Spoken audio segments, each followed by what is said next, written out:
इस वीडियो में हम करेंगे कक्षा 8 का प्रश्नावली 11.1 का प्रश्न नंबर 1। प्रश्न है, एक रेलवे स्टेशन के निकट कार पार्किंग शुल्क इस प्रकार है। यानी कोई रेलवे स्टेशन है, उसके पास है कार पार्किंग और उसका जो शुल्क है यानी उसका जो किराया है वो इस प्रकार है। यानी कि 4 घंटे तक जब गाड़ी खड़ी की जाती है तो 60 रुपये लगते हैं और 8 घंटे के लिए लगते हैं 100 रुपये, 12 घंटे के लिए लगते हैं 140 रुपये, 24 घंटे के लिए लगते हैं 180 रुपये। ये हमें खर्चा दिया हुआ है कि इतने घंटों के लिए इतना खर्चा आता है, इतने रुपए लगते हैं। आगे है प्रश्न, जांच कीजिए कि क्या कार पार्किंग शुल्क पार्किंग समय के प्रत्यक्ष अनुपात में है। हमें बताना है कि कार पार्किंग का जो समय है और शुल्क है दोनों प्रत्यक्ष अनुपात में है या नहीं। तो सबसे पहले हम देखेंगे ये प्रत्यक्ष अनुपात क्या होता है। तो प्रत्यक्ष अनुपात की ये परिभाषा मैंने लिखी हुई है। इसे हम सीधा या प्रत्यक्ष समानुपात बोल सकते हैं। क्या बोल सकते हैं? या तो सीधा या फिर प्रत्यक्ष समानुपात। इसके लिए परिभाषा होती है, जब एक राशि का मान बढ़ने पर दूसरी राशि का मान उसी अनुपात में बढ़े।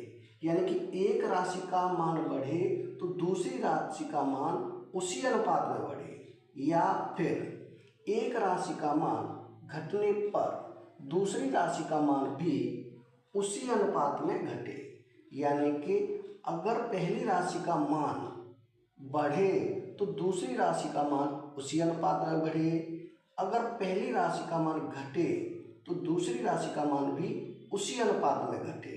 तो यहाँ सीधा या प्रत्यक्ष समानुपात होता है। तो क्या होता है? तो वहाँ पर सीधा या प्रत्यक्ष समानुपात होता है। ये हमें ध्यान रखना है। इस परिभाषा से हम इसे करेंगे। इसके लिए फॉर्मूला होता है x1/y1 बराबर x2/y2 बराबर x3/y3 बराबर x4/y4। यानी ये हो जाता है x1, x2, x3, x4। ये हो जाता है y1, y2, y3, y4। यानी ये हो जाती है पहली संख्या, ये हो जाती है दूसरी संख्या। इनके मान हम इस फॉर्मूले में रखेंगे और पता करेंगे ये प्रत्यक्ष अनुपात में है या नहीं। तो x1 कितना है? 4 है, तो यहाँ लिख देंगे हम 4 बट्टे y1 कितना है? 60 है, तो यहाँ लिखेंगे 60 बराबर x2 कितना है?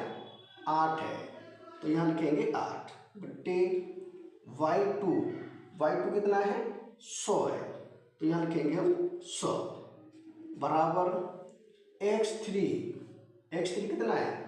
यहाँ है 12 बट्टे y3 कितना है? 140, तो यहाँ लिखेंगे 140 बराबर x4 कितना है? 24 है, तो यहाँ लिखेंगे 24 बट्टे y4 कितना है? 180, ये हो जाएगा 180। अब इसे हम काटेंगे तो ये 4 से काटे, ये हो जाएगा 4 × 4, ऊपर हो जाएगा 1, ये हो जाएगा 4 × 4, यहाँ बचेगा 2, संख्या होगी 20, यानी कि 4 पंजे 20, 1/15। अब ये 8/100 ये कटेगा 4 से, तो 4 से काटें, 4 दूनी 8, ये हो जाएगा 4 दूनी 8 और यहाँ बचेगा 2, संख्या हो जाएगी 20, 4 पंजे 20 यानी कि 25। यहाँ कितना हो जाएगा? ये हो जाएगा 2/25। अब हम देखेंगे पहले में है 1/15 और दूसरे में है 2/25, जो कि दोनों बराबर नहीं है। तो ये हो जाएगा, इसे हम लिख दें क्योंकि पहला ही बराबर नहीं है तो ये आगे भी बराबर नहीं होंगे। यानी कि ये 4/60 बराबर नहीं है, इज नॉट इक्वल टू। ये निशान होता है बराबर नहीं है का। किसके बराबर नहीं है? ये बराबर नहीं है 8/100 के। आगे भी बराबर नहीं है 12/40 के, यानी कि 140 के।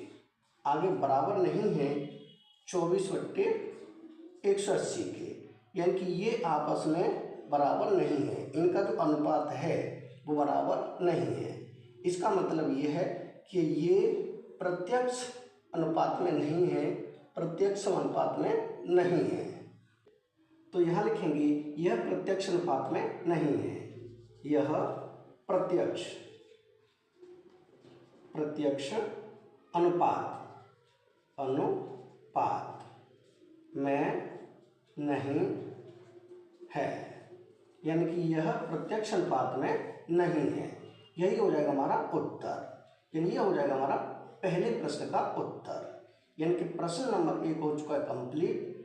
अगर वीडियो पसंद आए तो लाइक करें, कमेंट करें, अपने दोस्तों के साथ शेयर करें। धन्यवाद।